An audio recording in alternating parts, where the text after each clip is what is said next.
अभी जो पवन जी का और अंजलि राघव की जो चीजें चल रही हैं, मेरे को ना एक चीज जो मैंने नोटिस करी, जितने भी मेरी इंडस्ट्री के लोग हैं या बाहर की इंडस्ट्री के लोग हैं, दे आर आस्किंग मी, अच्छा तुम्हारे वहां पे ऐसा होता है, तुमको ऐसे छेड़ा जाता है। मैंने बोला कि एक चीज से सबने जज कर ली पूरी इंडस्ट्री, मुझे लगता है।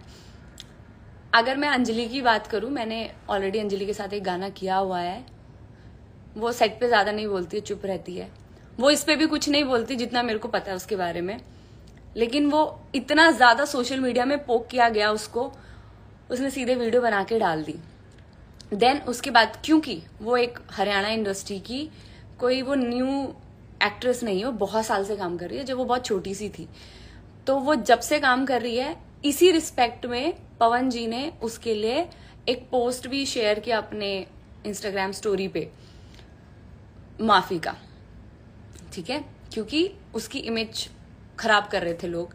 तो पवन जी ने स्टैंड लेके उसके लिए वो चीजें करी।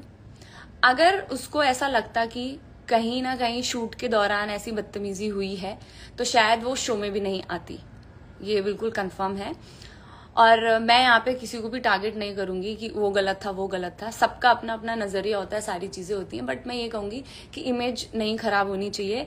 इस मैटर में ट्रॉलर्स अंजलि की इमेज ज्यादा खराब कर रहे हैं, लेकिन पवन जी की उससे ज्यादा खराब की गई जितनी भी बड़ी बड़ी मीडिया चैनल्स थे, उन लोगों ने बहुत ही ज्यादा खराब की गई।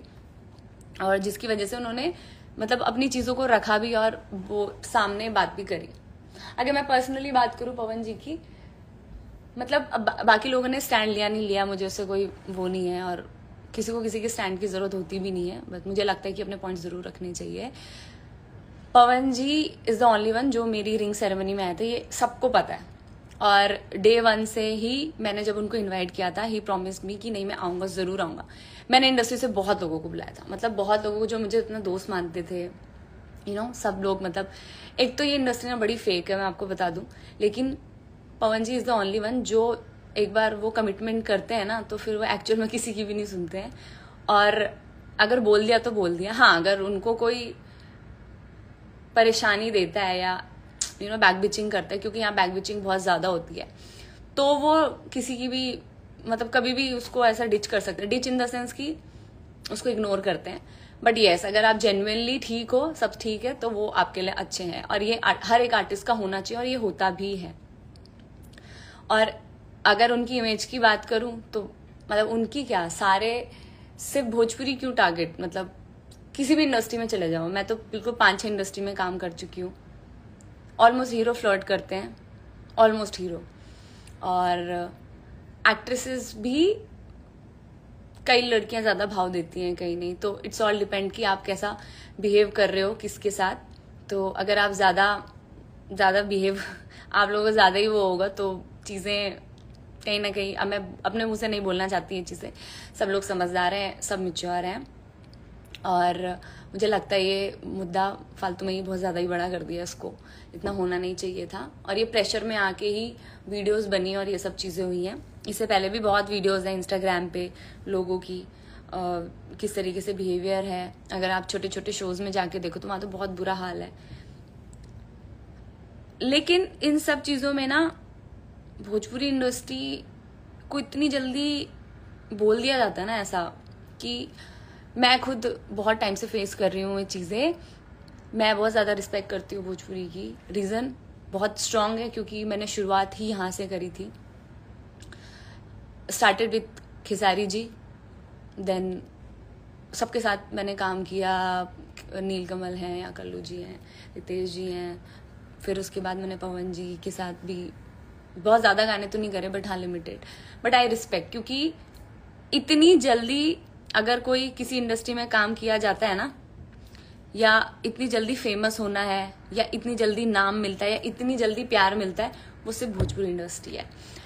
अभी सब इंडस्ट्री को पता है कि सबसे ज्यादा ऑडियंस जो है वो भोजपुरी के पास है, हिंदी को भी, हिंदी इंडस्ट्री को भी। हिंदी इंडस्ट्री में शायद उतने व्यूज नहीं आ रहे हैं इतनी जल्दी जल्दी जितना भोजपुरी के अंदर आ जाता है।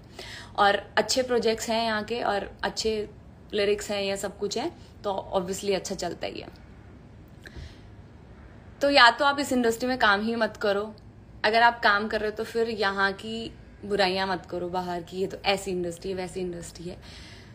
बहुत बुरा लगता है क्योंकि बिहार को बिहारी मतलब बिहारी बोलना इट्स लाइक अ गाली आज की डेट में। और बिहार के लोग तो ऑब्वियसली प्राउड करते हैं, जैसे अगर हमको कोई पहाड़ी बोलता है तो हम प्राउड फील करते हैं, बिहार के लोगों को कोई बिहारी बोलता है तो वो भी प्राउड फील करते हैं। लेकिन मुझे पता है यूपी बिहार से निकल के बाहर के लोग ना बिहार को बहुत ही गलत नजरिए से देखते भी हैं और बोलते भी हैं। और मेरी तो इतनी ज्यादा ट्रोलिंग हो रखी है ना, मैं क्या ही बताऊं आप लोगों को, इतनी ज्यादा। अभी भी देखो ये फेक आइडियों से पता नहीं क्या क्या लिख रहे हैं। अभी ये समझ में नहीं आता कि ये लड़के हैं ये लड़कियां हैं, इन लोगों का क्या फ्रस्ट्रेशन है। इन लोगों ने कभी जिंदगी में कुछ करना है नहीं, बस फेक आइडिया बना के फालतू फालतू चीजें ही लिखनी होती है। मुझे ऐसा लगता है कि कुछ तो गवर्नमेंट को करना चाहिए इन चीजों के ऊपर, क्योंकि जिस टाइम पे शेड्यूल कास्ट के ऊपर इतनी चीजें हुई थी तो कहीं ना कहीं गवर्नमेंट ने अच्छा एक्शन लिया था कि कोई भी सोशल मीडिया में इस तरीके से पोस्ट करेगा तो उसको मतलब एक्शन लिया जाएगा उसके खिलाफ। तो इन चीजों के ऊपर भी थोड़ा एक्शन होना चाहिए, क्योंकि देखिए किसी ना कहीं सोशल मीडिया के दबाव से बहुत सारी चीजें खराब हो जाती हैं और इंडस्ट्री का नाम खराब होता है। और कहीं ना कहीं हिंदी इंडस्ट्री में काम करने वाले लोग अब इधर को डाइवर्ट हो रहे हैं। और ये बड़ा दुख की बात है कि आप लोग सिर्फ ऑडियंस लेने यूपी बिहार में आ रहे हो और पीठ पीछे से आप लोग गालियां दे रहे हो। ये बिल्कुल भी सही नहीं है। एटलीस्ट हम सभी को एक दूसरे की लैंग्वेज को, एक दूसरे की इंडस्ट्री को रिस्पेक्ट करना चाहिए और सपोर्ट करना चाहिए। और जिस तरीके से बॉयकॉट, ऐसा आपके बोलने से क्या होगा, मतलब आपके बोलने से कोई इंडस्ट्री बॉयकॉट हो जाएगी क्या? ऐसा नहीं होता है। बहुत बहुत बहुत बड़े लेवल पे हर कोई काम कर रहा है और बहुत सारी चीजें चल रही हैं। अब मैं यहाँ पे किसी के खिलाफ ऐसे कोई वीडियो बनाने नहीं आई थी, बिल्कुल भी, नेवर एवर। मतलब I respect Anjali, I respect Pawan ji, both. लेकिन मतलब देख के बहुत बुरा सा लग रहा था, बहुत अजीब सा लग रहा था इतने दिनों से। मेरे को भी बहुत लेट पता चला, खैर ये काफ़ी टाइम से चल रहा था, लेकिन 1-2 दिन से जो चीज़ें चल रही है ना बिल्कुल अच्छी भी नहीं है और ऐसा नहीं होना चाहिए। और कहीं ना कहीं मुझे पता है कि पवन जी इज़ लाइक, उनको दिल में चली जाती हैं बातें, फिर वो तो हमेशा यही सोचते हैं कि ठीक है सबका अच्छा ही हो, मतलब किसी का कोई बुरा ना हो। एक चीज़ मैं ज़रूर आप लोगों के साथ शेयर करूंगी कि जब मैंने पवन जी के साथ आई थिंक सेकंड या थर्ड गाना किया होगा, मतलब पहले के 2 गानों में तो हमारी इतनी बातें ही नहीं होती थी, क्योंकि मेरे को बड़ा ही डर लगता था उनसे बात करने में, क्योंकि वो थोड़े से ऐसे बॉसी नेचर वाले ना, तो वो खुद से किसी से इस तरीके से वो होते नहीं है, मतलब नॉर्मली एक जो नॉर्मल आर्टिस्ट के साथ बातें होती वैसे। तीसरे गाने के बाद हम लोग ऐसे बैठे हुए थे, इट वॉज जाड़ा वर्सेस गर्मी वाला गाना, तो तब वहां पे ना ऐसी सूखी हुई घास, जैसे हमारे पहाड़ में उसको नवा बोलते हैं, तो वो घास ऐसे बिछी हुई थी। तो पवन जी मेरे को बुलाया उन्होंने, तो मैं गई वहां पे, तो उन्होंने मुझे बोला कि दिखाया वो घास को कि तुमको पता है हम अपने बचपन में मतलब गद्दे और वो क्या बोलते हैं खटिया और बेड नहीं हुआ करते थे, क्योंकि बहुत गरीबी में देखा है दिन, तो हम इस पे सोया करते थे, हमारा पूरी फैमिली, मतलब ऐसे ये मेरा पहला भाई, दूसरा भाई, तीसरा भाई, फिर यहाँ पे सब लोग, मतलब सब एक साथ ऐसे रहते थे। तो उन्होंने बोला कि मैं इस चीज से निकला हुआ हूँ। तो कहीं ना कहीं मैं भी उत्तराखंड में जब मैं रहती थी, क्योंकि कुछ साल हमने उत्तराखंड में देखा है, तो बड़ा स्ट्रगल है, मतलब पहाड़ों से पानी लाना ये वो।